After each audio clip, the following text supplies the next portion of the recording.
video, we mentioned that there would be a video coming up that was a brief introduction to DID, what it is, that kind of stuff, which is what I'm going to attempt to do now. And I know that there's hundreds of sources on the internet that introduce this stuff, and for systems, friends and family of systems, it might be an incredibly boring video, but we have had a lot of more people on Instagram specifically follow us recently who don't actually know that much about it, which is fine, it's why we're doing this. And yeah, I just think if they're following us, then, and they don't know what it is, then they may not know where else to start looking for knowledge, if they even want to. I don't know, I'm probably forcing this down people's throats, but that is whatever, because if you're following our Instagram, then we are going to tell you what's going on, because we are not going to be quiet or lie about having a system or being part of a system. So yeah, I mean, things like DID and OSDD and other trauma-based and dissociative disorders seem to fall under the radar a lot with knowledge about mental health. A lot of people will know what bipolar is, they'll know what anxiety is, depression, even things like schizophrenia, people seem to have like a base knowledge about, whereas with DID and OSDD and any other disorder on that sort of spectrum, people just don't seem to know about it unless they're close with someone who has a dissociative disorder, or they've specifically gone searching for the knowledge. And I think that's part of the reason it's so stigmatized, but that is a talk for another day. And I'm just gonna start off with my waffle, basically. So sit back and try and enjoy it. So the first thing listed in the DSM for a diagnosis of DID is a disruption of identity characterized by two or more distinct personality states. And obviously this is referring to having alters who are alternate personality states.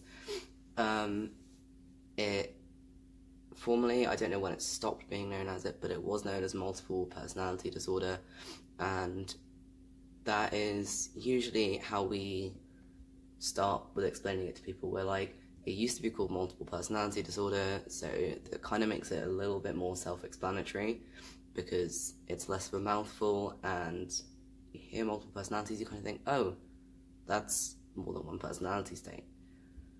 So that's basically how we start it. Obviously the term MPD is incorrect and outdated, so we wouldn't be using it in an actual sense. But sometimes if someone has no idea what we're talking about, it's a good way to get the ball rolling on discussion. DID stems from repeated early childhood trauma, the theory goes, and I might be incorrect about this, feel free to correct me.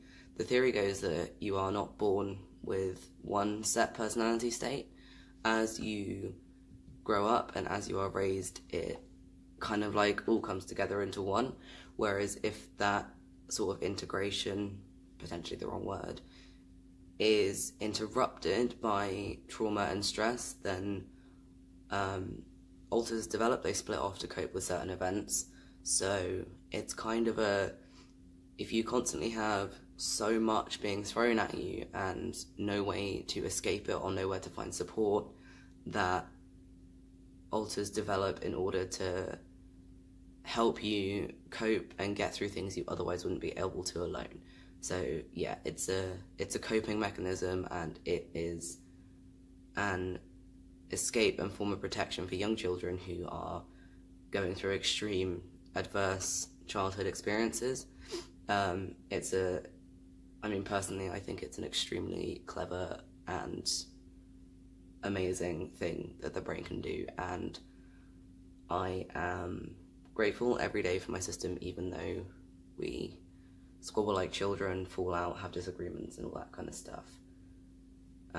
Yeah, so, and a lot of the time while this is going on, nobody notices, even though it sounds like it would be extremely obvious. I've said this before on another video. It is not extremely obvious, because the whole point in DID is that it keeps you safe, and if people are really blatantly aware that you're displaying different personality states, especially if you're in a traumatic or unsafe situation. If it was obvious, it would be doing the complete opposite of keeping you safe. So, to summarise that extremely long ramble, DID is more than one distinctive personality state. It develops from repeated childhood trauma, and it is a coping mechanism. So, aside from the development of DID, the elephant in the room when you tell someone you're part of a system is always so do you have an evil or bad or murderous or cannibalistic, psychopathic, sociopathic, etc. alter ego? And the answer to that is obviously no. Our system developed as a way to get through things that children shouldn't have to go through. In fact, no one should have to go through ever. And people with DID are much more likely to be the victim of abuse or attacks or to hurt themselves than other people. And I really just don't have the energy to go on about the whole evil alter thing. Just don't ask about it. Don't talk about it. Like, why would you even...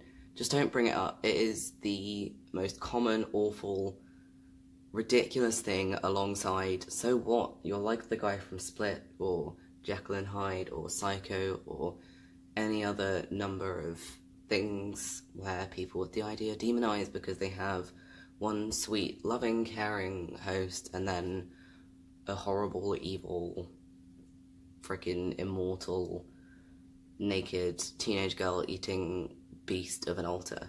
It's just leave it. Just don't even bother. And you won't even have to now, because I've done it for you. I've shut down the first question you'd have to ask. Come up with something more creative next time. The next thing is, I mean, I don't really know if it's a priority thing, but it's what's come to my head. So the next thing is, what happens if you meet an alter? And I can guarantee you that if you're friends with me, or you work with me, or you've been anywhere near me for more than a few hours at a time, you have definitely met someone else in our system. Like I said, it's not obvious.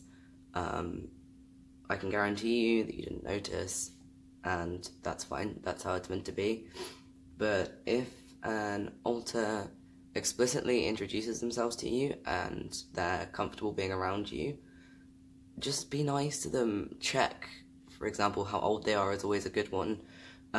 So you can make sure you keep conversations age appropriate, because if someone in a system is 12, 13 years old, they are not like an adult feeling like they're that young. This person is a teenager or a child. It's a whole thing. They are it's a whole thing. They're a whole person, and they are as old as they tell you they are. So it's really, really important that you acknowledge that and treat them appropriately.